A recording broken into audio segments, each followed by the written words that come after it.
Welcome to Sugar Pills, a practical guide to self-care, where your host, writer, actor and producer Candy Washington helps you live a more joyful life with a cheeky dash of pop culture news. Be sure to subscribe, leave a 5-star review and join the conversation on Instagram at Candy Washington.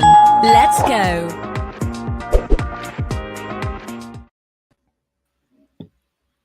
Hello everyone and welcome back. As always, I'm your girl, Candy Washington, and I am the host of Sugar Pills, a practical guide to self-care, and I cannot wait to help you lead a more joyful life. But before we dive into today's inspiring episode, be sure to like this video and subscribe to my channel if you're watching on YouTube, or be sure to subscribe to the podcast if you're listening wherever you get your podcast, and leave a, if you want, 5-star review, but just leave a review that really resonates with you. It really helps me to grow the podcast and get this message out to more people. And be sure to check out everything in the description box and in the show notes for how you can connect with us, whether it's on Instagram, Facebook, YouTube, the podcast, newsletters, courses. Just check it all out. And I also have a ton of freebies for all of you. So with that, let's welcome our beautiful guest today, Hailima Yates. She is an author and a transformation coach, and she also works with mindset, I believe, mindset motivation. And she is the author of Dissolve the Anchor. Or is it Dissolve Anchor? Dissolve the Anchor. Yes, Dissolving the Anchor. Dissolving the Anchor, actually. Yeah, Dissolving the Anchor. Dissolving the Anchor. And we're going to dive into that. And so with that, let's dive in. Do you want to introduce yourself? Tell us a little bit more about you and let us know about the inspiration behind your book. Yeah, well, Candy, first of all, thank you for having me on your show, Sugar Pills. I appreciate it. I love the messages and the tools that you provide everybody. So I am happy to be here. My name is Hailima. I have a company called Lovemark, which is a coaching company that's about guiding people to value themselves as well as other people. So I'll do self-empowerment workshops as well as diversity, equity, inclusion training.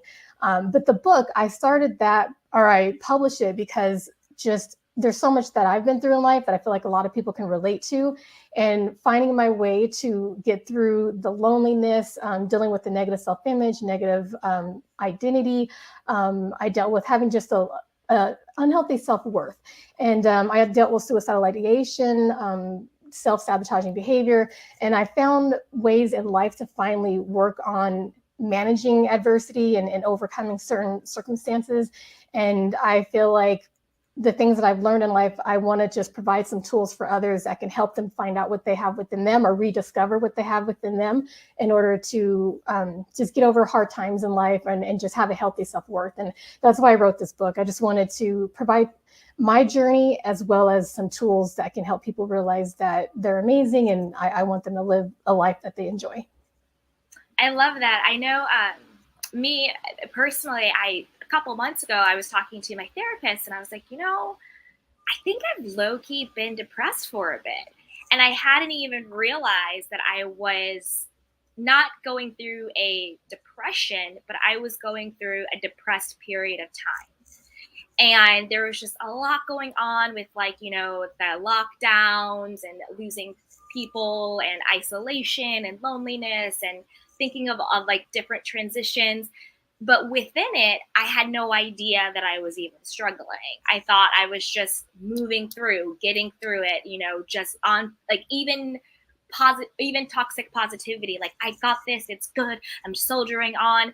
I didn't even realize that I was struggling until I wasn't struggling. And I looked back on it and I was like, whoa, that was actually a lot. So what are some of the signs, or what are some of the things that brought you to the point where you kind of realized, whoa, I actually am struggling. There is a lot going on and I might need some additional help or guidance that maybe some other people could hear your story and say, you know what, I'm feeling that way. I'm experiencing that. Maybe it is time for me to reach out. Maybe there is time for me to work on myself. When my suicidalization began, it was when I was in my teen years. Actually, I was dealing with having a low self-esteem even from age of 5 on. But it was when I was 16 where I just really didn't understand what I could do to keep living. I just felt like I was dealing with a lot of emotional pain. I felt like it didn't matter that I was here, so why be here? And I didn't feel like there was a way to have a better life, a way to love myself. And so I thought that the way to get out of the pain I was feeling was to end my pain by taking my life. And then by surviving my suicide attempt, I had a choice. Like, what do I want to do now? Do I want to attempt again until I succeed at that? Or do I want to see what I can do to actually enjoy this life, not just survive, but actually enjoy this life and actually be happy and do what I can to just be glad to choose tomorrow. And so after I attempted suicide, I had to understand what brought on this pain. And so that's what helped me to keep on living a better life, or to see what I could do in order to make healthier choices and be productive in life, is realize what brought on my pain. And so for me, it was just taking on the judgments and the discrimination, or just anything that I went through where I felt like I was being rejected or tore down with words and things like that. I was internalizing that, and I took on other people's beliefs of me, their judgments and criticisms of me, as my own beliefs, and I didn't understand the difference. So I had to work on realizing what was my voice and what was everyone else's voice. And as I was working on discovering who I was and what really mattered to me, and how I could truly see myself in a way that was actually helpful and healthy, and just build on that self-love and self-confidence, things like that. That was when I was able to realize, okay, let me start taking authority over my life. Let me start realizing that I'm the one who's in charge. There's so many things that we can't control, but then there's some things that we can control, and that's our choices. So I had to realize my choice to realize my worth and do the work necessary to make sure that I was continuing to evolve, and then make choices that reflected that I valued myself. I love that. And then when you got to the point of really realizing that you're at a crossroads, right? Either you, like you said, you continue to feel hopelessness, that it's better for you not to be here. The only way out is actually out, Mm-hmm. or you could, do the work and actually realize I'm here to thrive, not just survive, not just to get through it. So when you got to that point and you made that choice, what were the next steps? Did you talk to your parents? Did you get a therapist? Did you get a spiritual counselor? Did you do it on your own? Like, what were some of the tools and resources that you tapped into to help you on that journey? That's such a good question. In the beginning, after my suicide attempt, I did meet with a therapist. It was actually required. So the first time I did meet with a therapist, and then the second time that we were supposed to meet, they forgot that they had an appointment with me. And I was like, well, a Oh, person, yeah, a person who doesn't think they matter, and then their own therapist doesn't remember yeah. them, that didn't help. And so I was just like, okay, I have to figure out how to save myself. And I definitely, my mom was definitely supportive. She wanted to make sure that she was aware of what was going on with me emotionally. What was I doing? Like she was definitely becoming more aware, so she could see any signs of, okay, do we need to do something here? But for the most part, honestly, it was just meeting people along the way. My grandmother, she did have me meet with a spiritual guide to help me. That person helped me to realize that when you have a purpose, that helps you to have a reason to live. And so just Yeah. knowing that was very helpful at that time. But honestly, it was meeting people along the way who would just instill some wisdom in me. And then I started doing some research on cognitive behavior techniques, Yeah. and that helped so much, just understanding my history and how that is affecting my current choices and my current emotions and my current state in life. That just helped out so much. So just the research and meeting wonderful people who helps me along the way, those have been my tools. I love that. And in that story, I what came through for me were a couple of key takeaways. One I think was so important is you made the decision to stay, and I literally mean stay in this world. You made the decision to stay, and you made the decision that it could be different, right? That the way you feel about yourself, like that your life, the way you experience this world could be different. And I think that is so powerful. I think that is really the key to transforming your life, is when you decide, I'm gonna stay, and my life could be different. Maybe you don't even know what that different looks like, but you know that, like, this isn't it. And then I love that you changed your mindset from the internalizing other judgments, the identifying with the limiting belief that you don't matter, to even when your therapist, because I do believe that, God, spirit, universe, divine, whatever resonates with people, will send you little things. They'll send you little tests. They'll send you little moments where you can actually experience your own shift. So when you were telling me your story about how, you had this experience where you tried to take your own life and you were feeling helpless, if you didn't matter. And then the person that was supposed to help you forgot you. But instead, in that moment, you had that little choice to make, that little decision of, am I going to say my therapist, being a human and simply just forgot, means that she or he just literally just forgot. It doesn't actually mean that I don't matter. Mhm. I'm not worthy. I'm not enough. Everyone forgets me. Nobody remembers me. I'm a burden. I'm this, that, and the third. So you had a moment to choose differently. And I think that particularly on our healing journeys and our evolving journeys, our consciousness journeys, our awakening journeys, it's not one huge shift. I really think it's the tiny little decisions that we make that add up to us stepping into our higher selves. The decision that I'm going to stay. I'm going to believe my life could be different. You know what? I'm not going to give a meaning to this that dismisses my existence. Because everything, it could have meant she just forgot. Could have meant her assistant made a mistake. You know what I mean? It could have been anything. And I love that you didn't give it a meaning that dismissed your own existence. Instead, you decided to empower yourself and say, okay, she's one person, that's fine. Wow, but look at all the other resources I have. Look at my grandma that I have. Look at my mother that I have. Look at the books I could read, the videos I could watch, the podcasts I could listen to. Look at everything else that's available to me. So then you became resourceful, and then you became resilient. So I absolutely love that story. And then what advice or guidance would you give to someone who is identifying with your story? If they're like, you know what, I have moments where I feel hopeless. I have moments where I feel like I don't matter. I'm struggling with my own self-esteem and self-worth. What advice or guidance would you give them? Yeah, and honestly too, with everything that we're saying as well, it's those little moments you're talking about, because even though you may be shifting situations, your mindset and everything, it still is continuous. It's not where you're like, okay, I'm just going to live a better life and it just happens. Like, you have to constantly be aware of what can be influencing the way you see yourself, the way you feel about yourself, and then not blocking off, but just knowing how to not allow the things that are going to tear you down and not be supportive or be any service to building you into a better person or happier person.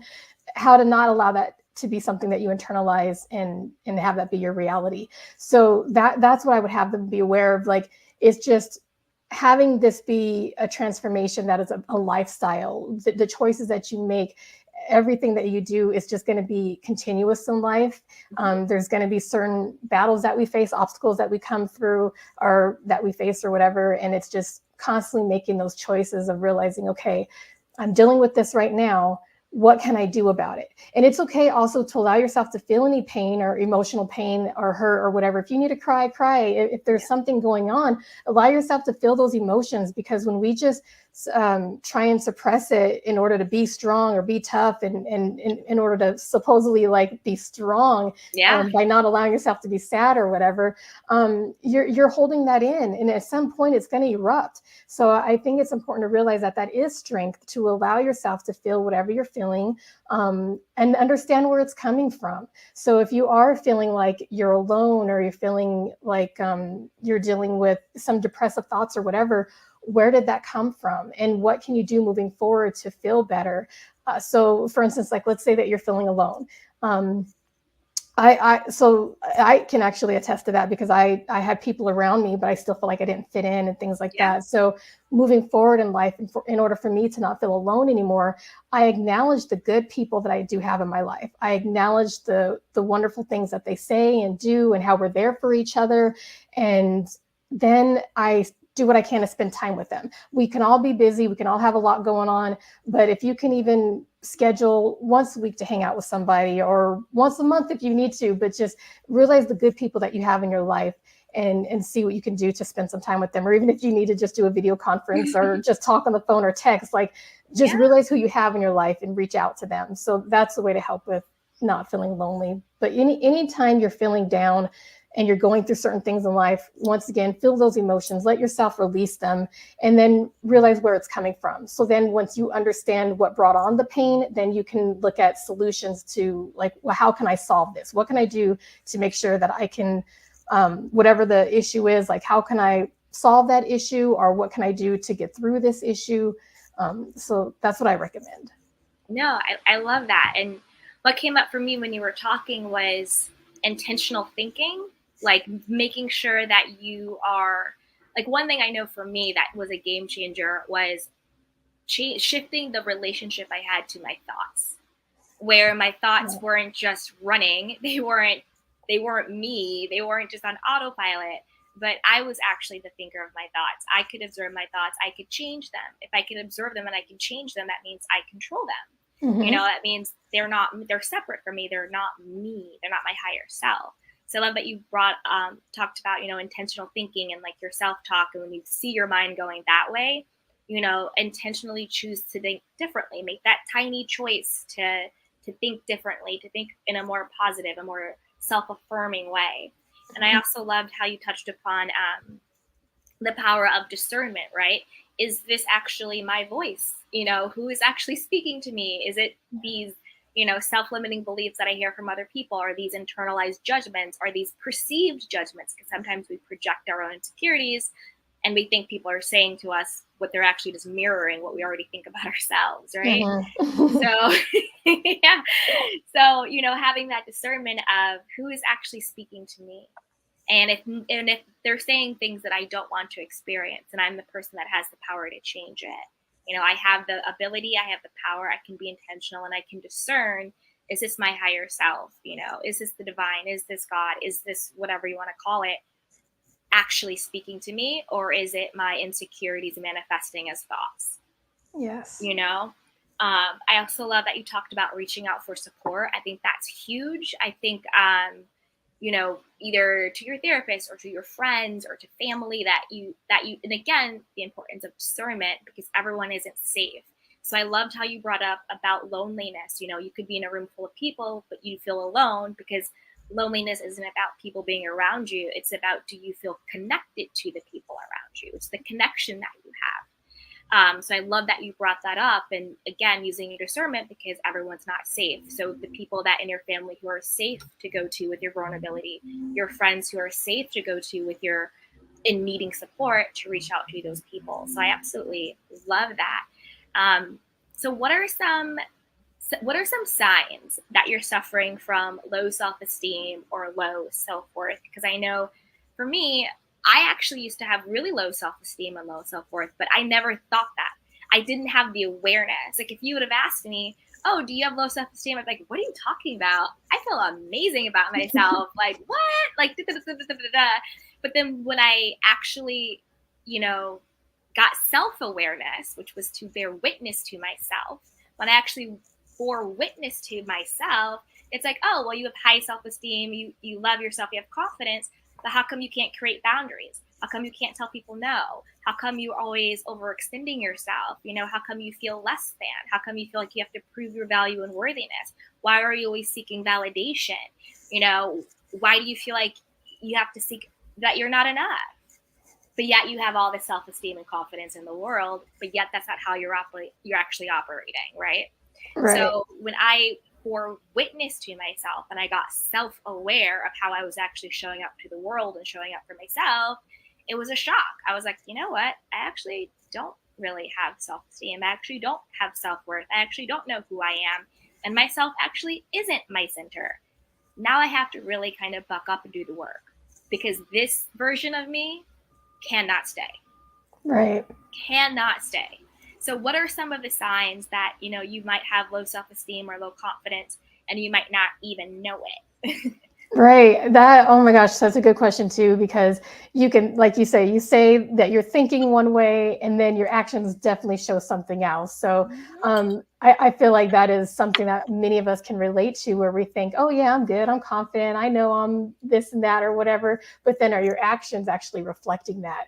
So in order to be aware of that is just paying attention to your actions. What are you doing? And are those actions showing that that's a healthy choice for you to make? Is that a productive choice for you to make? Is that going to help you get towards whatever goal that you're trying to get towards? So it's just really getting in tune with who you think you are, and then what are you actually physically doing and saying that does it represent who you actually think that you are. So when I was feeling, sad and feeling like I didn't matter, whatever, I didn't even think about it. It's just it was just kind of who I was. I wasn't thinking of, oh, hey, I'm feeling this way because of this and that. It was just like, this was my daily life, my daily routine of just telling myself I can't do this, telling myself I'm not good enough for that, telling myself, oh, they won't want to listen to me. They won't like me. They won't talk to me. Who am I to use my voice? Who am I to speak up about anything? Like it was constantly, everything that my internal dialogue was constantly telling me, I can't, this isn't possible. Your voice doesn't matter. Why are you even here? My internal dialogue was constantly just tearing me down over and over and over again. Yeah. And it was to the point where I'm not even realizing that I'm doing it. It wasn't something that I feel like I became aware of until I realized I wanted to change my life. And how can I change my life? And that was where I started to realize, in order to change my life, I have to realize, who am I and how am I this way? What develops my mindset? What were all the external factors that shape the mindset? And of course, we have our brain chemistry, genetic inheritance that shapes who we are, our personality, whatever. But there are so many external factors that influence how we see ourselves, how we feel about ourselves. There's so many things that we experience, so many things that we learn through social media or the media, like the news, movies, just what we learn in school, what we learn from our family. There's just so many external factors that are just shaping us constantly every single day. So it wasn't until I realized I wasn't happy, when I would be done hanging out with friends, and I'm like, wait, why do I feel drained? Why am I not happy? What's wrong? And then other people I'd hang out with, I would just feel like I'm through the roof and I'm just so excited. So I just had to pay attention, like, to my emotions and realize what was bringing me down and what was lifting me up. I love that. I absolutely love that. And a couple things came up for me when you were talking. One was integrity, right? It's about integrity. Like, do the thoughts that I'm thinking and the actions, do they align? Do I have integrity of what I'm saying about myself versus how I'm actually showing up for myself?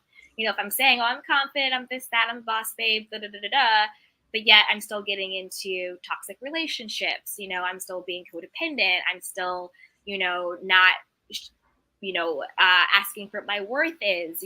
I'm still thinking I have to, give to friends but never go for support. Like, I can't speak up if I don't need help. So there's the integrity piece that's missing. If I'm saying I'm confident but I'm acting like I'm not worth it, then my life is not in it. There's no integrity there, right?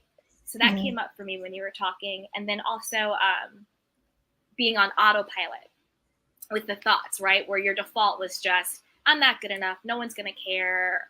I don't matter. Who am I to think I can do this, that, or the third? Regardless of where those thoughts came from, because we weren't born feeling worthless. We either were taught it or we like decided that's what something meant. Because also as children, we and even as adults, our minds always want to give meaning to something. It has to have a story behind it. What is happening to us has to have a reason for it.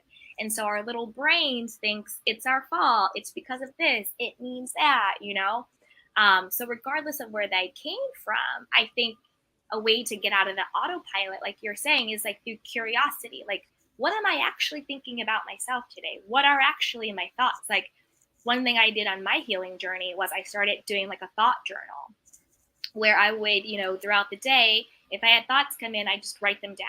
I wouldn't judge them. I wouldn't think about where they came from. I would just write them down. And then at the end of the day, I would read them and I'd be like, whoa, that's what I really think about myself. I wouldn't say this to my worst enemy, but I'm saying this about Right. myself all day, right? Hmm. Whoa. So when I took inventory of what my thoughts were, then I was able to again have that self-awareness of, if I'm talking to myself like this all day, no wonder this is what is showing up in my life, because your thoughts are just your self-fulfilling prophecy. Your belief system is the foundation for everything, right? Yep. So I just did that. And just like you said, being on autopilot and then questioning it, I think this, but is it true? Does it have to be true? Do I want it to be true? And if it's not true, then what is it that I actually do want? And then taking ownership and then empowering myself to co-create my life, to have life happen for me rather than me feeling like life is happening to me, Yep. you know, and really taking that in. So what are some other, lessons that you've learned along the way, or just any thoughts that you've had, whether it's with the book or, your coaching practice that you have as well, or any type of mindset tools? Yeah, I just so much of everything that you said, and I wish I was writing notes because like I wanted to like, oh yeah, I want to talk about that. I'm But writing notes. I should have been too. When you Oh see man. me do that, it's like, because I always like to, because I have such beautiful guests, just like you, like you're a light, you're literally shining through. So I always like to write down little things that come up when they talk, because they're like these little nuggets that I want to Yeah. make sure to get out. Yeah, you said so many nuggets, where I'm just like, oh gosh, okay, so let me see what I can remember. So external validation, that's one of the things. Just constantly like looking for other people to validate you in order to determine your self-worth. So that's another thing, is just realizing that you're the one who determines your worth. You dictate your worth. You choose who you are. Don't allow other people to write your story, tell you who you are, and take on those opinions and judgments and criticisms or whatever. So definitely realize your power to do that, because so much in life we can just be looking outside of ourselves and like, this is what's happening to me, instead of realizing, okay, well, what can I do to make sure that I'm causing the effect that I want? What can I do to make sure that I'm not just having life just constantly be doing whatever to me, and having that victim mindset. But you actually said this in one of your episodes, talking about having a powered mindset instead of a victim mindset, or I think it was something to that Yeah. effect. So I wholeheartedly agree with that, because that was a lot of what my mindset was growing up. I completely had that victim mindset, and once I realized I didn't want to be having that mindset, wanting to see myself that way or wanting to project myself in that way, that's just so much shifted in my life. So constantly being aware of your internal dialogue, because we are the ones who are creating our life. Like things can happen in the world, things can happen in your community and things like that. But what are you going to do? What is your choice that you can make to determine how you can get through situations, or how you can make sure that you're actually taking the steps necessary to build the kind of life that you want?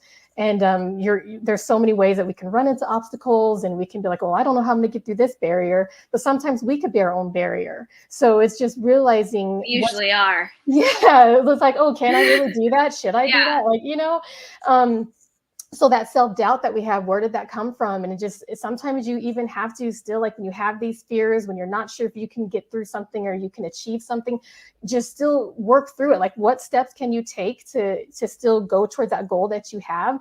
Because that is just kind of like a part of life. Like, things aren't always going to go how we expect it to, but what are you going to do now moving forward to keep on doing what's true to you, or what you truly want, to keep living your truth? So it's just about constantly realizing if there are certain barriers, whatever, what can you do to work through them? If you are the ones if you're the barrier because of your self-doubt, how can you just continue to be like, I'm going to keep doing this. I'm going to start realizing who I am. I'm going to start affirming who I am, and just doing what you can to be good to yourself. I realize that language that you're telling yourself, your self-talk, just realize, is this helpful to you? Are you being nice to yourself? Are you being kind to yourself, gentle to yourself? Yeah. So yeah, just realizing the choices that you're making. And is this a productive choice? Is this a constructive choice, or a constructive perception that you're having of a situation or of yourself? Just being aware of your mindset. That's like the hugest thing. What are you thinking, and your emotions? How are you feeling? And are you taking care of yourself? Like, what choices are you making that are going to be beneficial to you? No, I absolutely love that. And I agree with everything you said.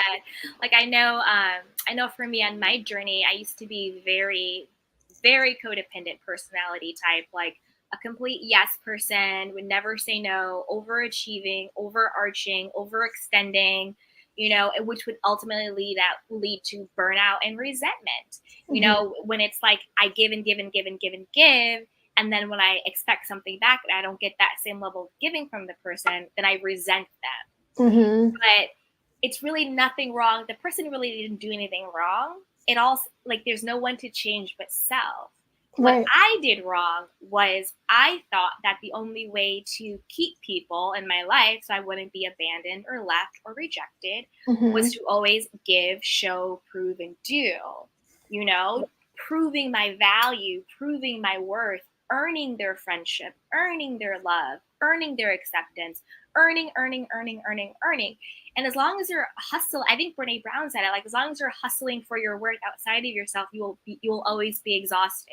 It's exhausting believing and operating from a false belief system that you have to prove your worthiness and value to anyone.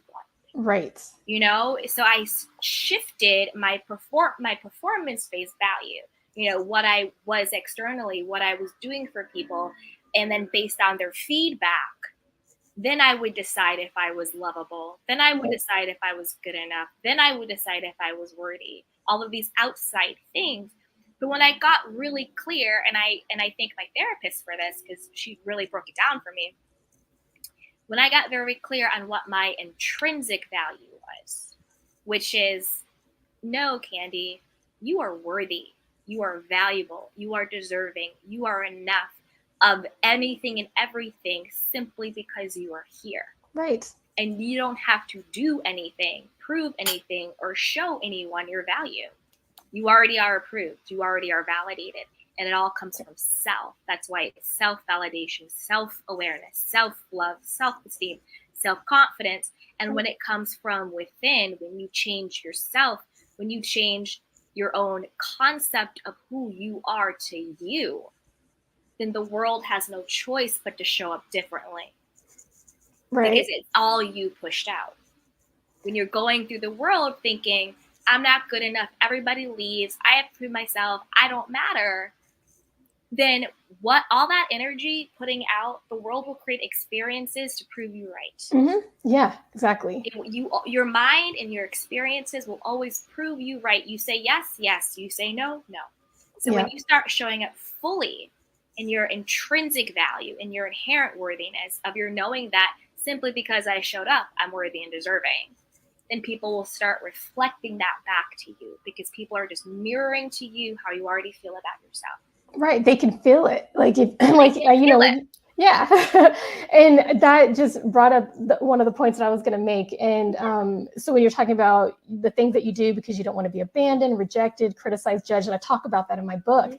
And I talk about the things that we do because we want to make sure that we're accepted. We want to make sure that we feel like we fit in, and we don't want to experience that rejection or be criticized or judged or abandoned in any way. So sometimes we will not have these boundaries, or we will do things that we wish we really wouldn't want to do or whatever, just to get that way of feeling like, okay, I fit in or I'm accepted or whatever. And so I talk about, there's this part in my book where I talk about how I, went from please love me to I love me, because I was constantly I wanted to fit in so bad. And there were times so powerful. Thank you. Sorry, go ahead. I just felt that. But there's parts of the books where I have poems and I have like illustrations and stuff like that in there. And I just talk about just the things that we do to just be accepted and to try and get that love from everybody, to get that external validation in order to fill these holes that we have in ourselves, and realizing that we're the ones who have to save ourselves and fill the holes, or, we have to be the ones who see ourselves in a way that when we look at our reflection in the mirror, that we can say, I love you, and see our worth. And it's up to us to do that. People can tell you how great you are until they're blue in the face, but you have to believe it. You have to know it. And that was something that I had to work with, because even though I dealt with people who were tearing me down, I also dealt with people who were good to me, and I dealt with people who told me great things. But for whatever reason, what was louder were the things that were tearing me down. And so I couldn't even hear or even recognize the treatment that I was getting that was good from others, or the nice things that people will tell me. It's like I couldn't even recognize it or see it or even accept it, because I was constantly paying attention to all the things that were harming me. That was louder, and that, for whatever reason, that had more power in my life. So shifting that way of wanting to live and making sure that now I chose how I see myself and how I want to see the world and those around me, and just making that choice, that's what changes your life. It changes what you do. 100%. And like the reason why the negative stuck more is because our brains are here to keep us safe, right? Our brains are here to keep us safe. So if there is something that hurts us or we feel is harmful, we're going to pay hyper attention to that, because our brain is wired to keep us safe. And it's actually trying to keep us from hurting, trying to keep us from the pain by hyper focusing on what brings it in. But through mindfulness, we're able to say, is this particular coping mechanism healthy or unhealthy, right? Because all the things that we do in order to cope, to get through, is just our brains and our body's way of keeping us safe and protected. But when we use mindfulness, when we use our higher consciousness, when we use our higher self, we're able to look at it objectively and be like, is this technique that used to keep me safe, is it now actually sabotaging me? Because, like codependency, a lot of people in childhood, they pick up codependent like patterns and behaviors as a way to stay safe within their environment. So what kept you safe as a child, what you had to learn how to do, forget about how your own needs and wants. You need to look at the people who are supposed to love and protect you, make sure they're okay, because if they're okay, then we're okay. It's survival mode. It's literally the instinct to stay alive. And it sounds really dramatic, but it's true.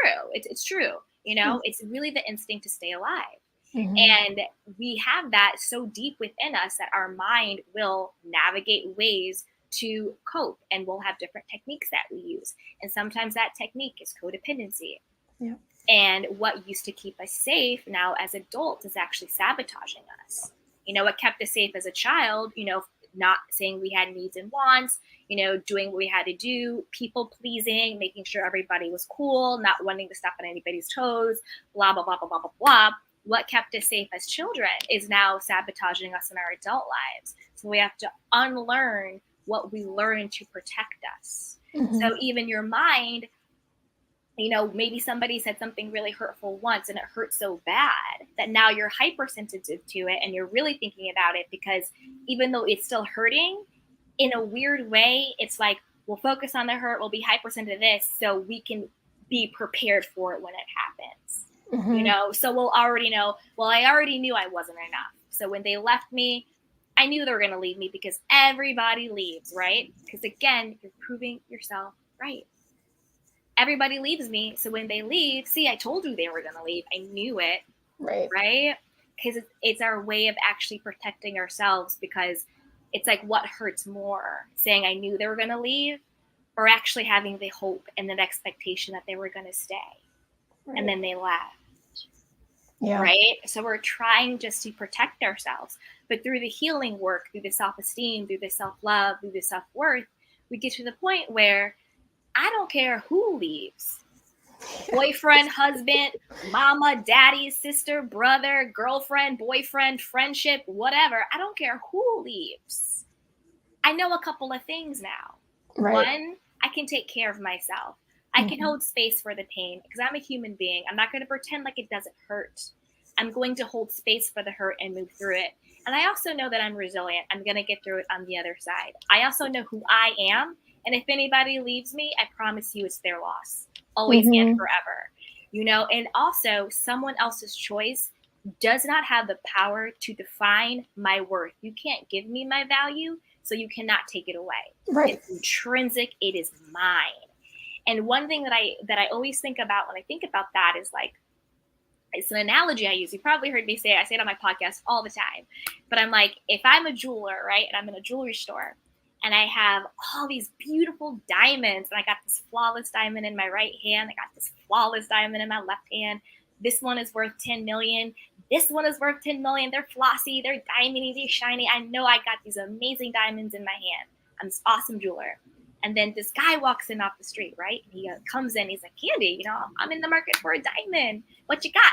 I'm like, ooh, I got this awesome diamond over here. It's $10 million, carat cut. It's clear. It's shining. Oh, I got this other diamond over here. $10 million, carat cut. It's shining, baby.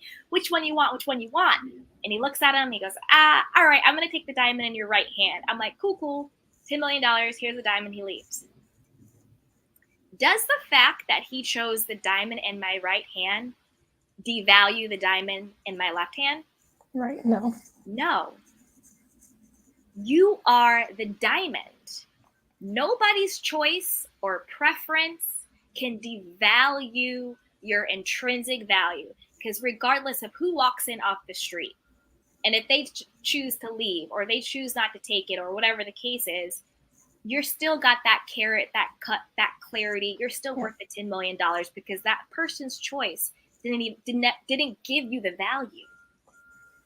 You came with the value. Right. And that's how we have to look at ourselves. We have to be our own diamonds. My worth is my worth, and it's non-negotiable. You don't give it, you don't take it. But you can prove that you deserve to be in its presence until you're not. I think we all have to learn, and this was something I really had to learn, was that it sounds very cliche, but you have to remember that you are the prize. You are the prize. It's not that you're proving your value for someone to pick you. It's, what's your credit score? Not in that sense, but I mean, like, well, do you qualify for me, for the diamond? I mean, because I know some people in dating are like, what's your credit score inside? Like, I didn't mean it that way. I meant more in like coming from the place of, am I choosing you to participate in my life, rather than I'm trying to get you to choose me so then I can feel good about myself. Right. Exactly. Knowing how to discern the difference between that. Yeah. Exactly. That was a game changer. Right. Yeah. And that was what was hard for me, because I felt, because, growing up with my family, I didn't fit in, and then not feeling like I fit in outside of my family. Like I just wanted relationships, so that was hard for me, because it was constantly like, please love me. Like I said, it was like, please love me. Like I'm worth being loved, or why am I not worth being loved when I felt like I wasn't being loved? And it was so hard to realize not everyone's for you, and to realize that if people come and go, that's okay. And realize that you still have like lived through it. Like you still are here, you still survive whatever worst case scenario you've been through, or whatever bad things you thought, oh, if that happens, I'm gonna, when you think of the worst case scenarios and bad things have happened to you in your life, you're still here. So even if you do start to think of the bad things or the worst things that can happen or whatever, you'll get through it. Like, just remember your resiliency. So realizing that it's okay if some people come in your life and go, or some people don't come into your life. That means they're not for you. It's okay. Or maybe they're just for you at a certain time. It's okay. Like, that doesn't determine your value. And that was something that was so hard for me to learn, and finally be like, you know what? I love myself, and it is okay if no one else feels that way, or some people don't, or some people do, or whatever. It doesn't matter. I'm going to still know who I am and know my value. And that's not going to shift or change depending on what anyone else says or does. I still want to make sure I'm a good person. I want to, make sure that I can be someone who's bringing some positive energy to the space. So when I say, like, it doesn't matter what I say or do or whatever, like, I still want to make sure I'm being a good person, but I'm not doing it because I want to make sure that you love me. I'm not doing it because I want to make sure that you'll respect me or whatever. It's because of, like, it's just my soul. Like, I just want to make sure that whatever I do is, I know I'm not always going to be perfect, and I'm going to say things that are wrong and do things that hurt people or whatever. But for the most part, my soul, I want to do what I can to make the world a better place, to make the space that I occupy a better, just make it positive. I just want to make sure that that's what I can bring. So just getting to a place where I could realize my own value and not allow that to be dictated by others was hard. But another thing that I did want to bring up is forgiveness. That was another thing that I needed to do. One, remembering that no one owes you anything. So that was another thing that I had to realize, is I don't owe anybody anything, and they don't owe me anything, in order to keep knowing my self-worth.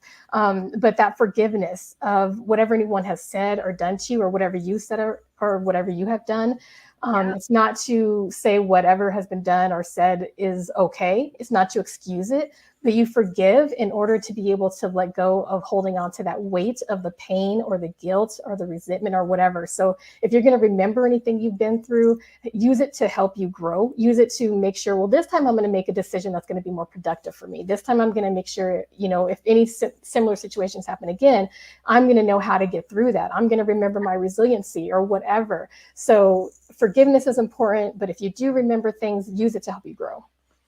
100%. And I'm really happy you brought up forgiveness, because I know for me, and that's something I still have to work on, is not necessarily forgiveness of others, because again, with that codependency, I can forgive everybody, right?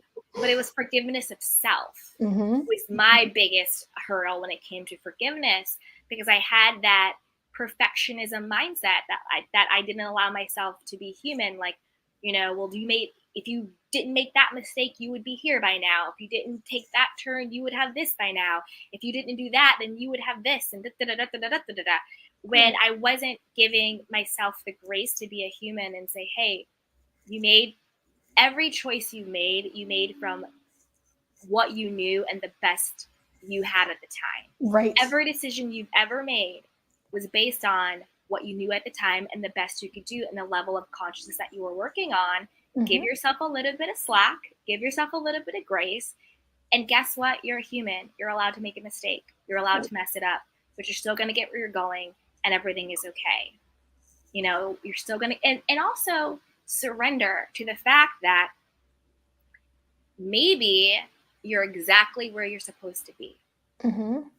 Wouldn't that be a beautiful thought? Right. I'm exactly where I'm supposed to be, and everything that happened had to happen the way it happened. Right. And just give up that. And I'm literally talking to myself right now. Literally. Like, just give up the guilt. Give up the thinking, the shoulda, woulda, couldas, the all of them, like the missteps and this, that, and the third. Just give up the BS guilt and learn to accept yourself and learn to be present in the now. And maybe, just maybe, you're exactly where you're supposed to be. Right. And I just want to point out with what you just said, it reminded me when you talk about surviving, you're like constantly doing things to survive, and how exhausting that is. If you can just do what you were just saying right there and just be like, this is where I'm at and it's okay, and just be. Quit trying so hard to be like, I should be here, I should be doing that, I should be responding this way, I should be feeling this way, I should be acting this way. All of those should be, this and that. Where did that come from? Why do you should need to do anything? Just allow yourself to just be sometimes. Keep learning, evolving, and all that stuff. Yes, but sometimes just be. Yeah. Like, can't this moment just be enough? Right. Just can't this right now, can't that just be enough? And like, when you were talking, I was like, the shoulds are just joy killers. They're joy killers. I should have this, I should do that, I should They're joy killers. As long as you're like shoulding, you're always in lack. You're always in not there. You're always in not enoughness. You're always in catching up and hustling. You're always in that lack mentality. You should means you don't. So it's that lack that it's a joy killer. And I think the best way to combat that, again, it might sound cliche, but I think it's through gratitude and appreciation. When you get clear and present and you just literally, and I mean literally, just look around and you just start thanking for everything, thank you that the sun is shining. Thank you that I have this technology to connect with this other beautiful woman who is so intelligent and smart. Thank you that we get to share our stories with each other and the world and other people. Thank you that we're here. We have breath. Thank you that we have a sound mind. Thank you that we woke up today. Thank you that I have my coffee. Thank you. You know what I mean? It's like when you get into that appreciation mode of what you have in this moment, then there's no way you can live in should land or lack land or disappointed land or unforgiving land, because you just get so full of appreciation and gratitude that you realize that you really already have enough, and you are enough. Literally the simple fact that we are sitting here, not even just talking to each other, but the fact that we're literally are just here is a miracle. And there are so many people who would give anything for one more moment like the one we're having. Right. And when you think of it that way, when your perspective shifts from should and lack and doubt and unforgiveness to appreciation and gratitude, I think that's when you open up space for true miracles to happen. For true, when you're appreciating, God, the world, the universe, whatever you want to call it, says, oh, I'm going to give you some more to appreciate. Right. Oh, that's what you like? Happy, thank you, more, please? That's what you like? Well, I'm going to give you more of that. Mm-hmm. What we focus on increases. And, 100%. attention goes to that. And yeah, definitely. Just thinking about that, when I was at that space where I didn't want to see tomorrow, I wanted to end my pain, and I thought taking my life would do that. Mm-hmm. In my book, Dissolving the Anchor, I share how, like, just how important it is to realize that what we can do to build the tomorrow that we want. And I know that can kind of sound cliche, but it's just, and I don't even say that in my book, but it's just the stories that I provide and the guidance that I provide is just showing how we have seen tomorrow being a certain way, and it may have always seemed grim. It may have always seemed like the lacking thing. We may have felt like it's just going to be a continuous thing of lacking in life. But then when you start to realize your ability to be the one who is in charge of your life, when you realize your own autonomy to be like, you know what, I'm going to make sure that I am choosing how I think, how I am going to react to certain situations, what I'm going to do to make sure I can make my tomorrow be a good tomorrow for me, be a happy tomorrow, a peaceful tomorrow, be a better tomorrow, whatever. That's just so huge. Like, yes, be present in the moment and all that stuff, but also at the same time, that doesn't mean you can't also be wanting to have that hope and that plan to have a beautiful tomorrow as well. So I just wanted to share that, because as we are talking, Suicide Prevention Awareness Month in September and all that stuff, and anyone who's dealing with suicide ideation, I really thought that there would not be a good tomorrow ever. I didn't think I would ever experience it. And when you have that mindset, you're like, what's the point of being here? Like, you don't see another way. And so if I succeeded in that, I wouldn't have been able to realize what I was capable of now, or what kind of the tomorrows that I would have had. I wouldn't have known, because I wouldn't have been here. So I'm happy that I'm still here, and I'm happy that I made the choice. I keep making the choice to see tomorrow. I love that. And more and more beautiful tomorrows. And for anyone who's listening, if you're struggling, or if you know someone who's struggling, in the description box and in the show notes, I will have the suicide prevention line. So if you need support, if you want to remain anonymous, if you don't know who to reach out to, the phone number to that suicide prevention line will be in the show notes and in the description box. Great. Yes, I know. As we wrap up, and thank you so much for this time together, I would say one nugget that came up for me was, and that has really helped me in my journey, is knowing that I'm not alone through my spirituality. Again, it's not about religion or anything like that, but for me, it was when I got my intrinsic value by knowing that, there was something greater that lived within me, that I was connected to something that lived in me but was greater than me.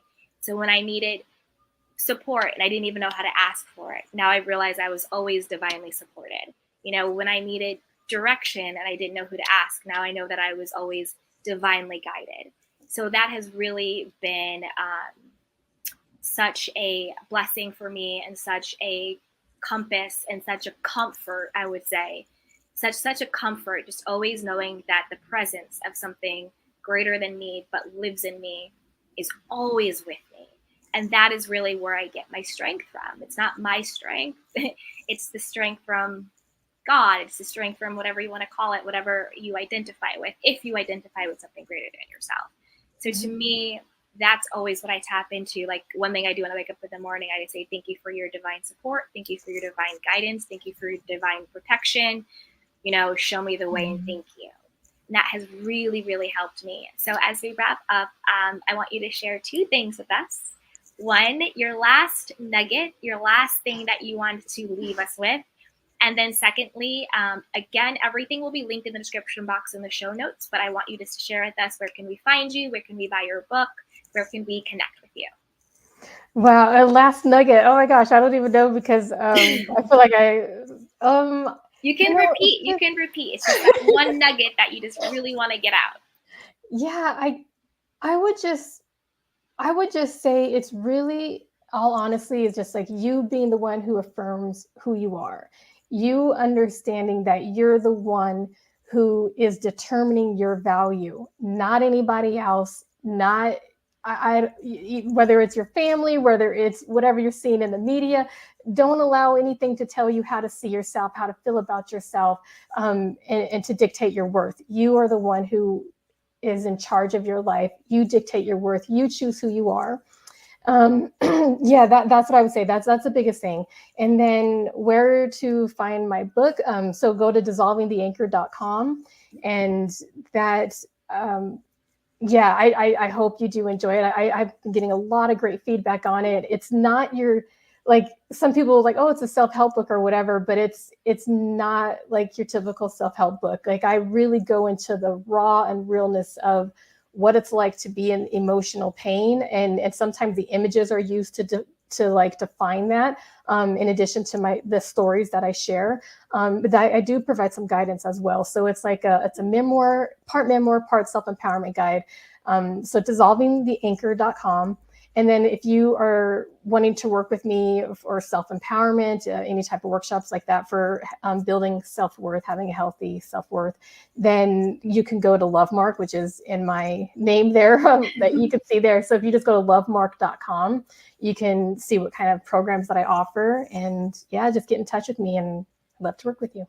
Yay. Well, thank you so much. I really appreciate this time that we had together, and I'm sure everybody listening and watching also got a lot of value out of it. And again, everything will be linked in the show notes and description box for you to grab the book and for you to get extra coaching if you want to. So with that, everyone, if you're watching on the YouTube channel, be sure to like this video and subscribe and hit the notification bell so you don't miss it when we go live or drop a new interview or video. And also share this with a friend. You know, your journey to self-love and self-worth is always better with a little bit of support. So be sure to share this with anyone that might need to hear this message, or someone that you think might be able to support you on your journey, and you can listen together. And if you're listening on the podcast, anywhere you get your podcast, be sure to subscribe and follow and leave a review if you feel so inclined. With that, thank you, everyone. I love you. And as always, take care of yourself and each other. Bye. Bye.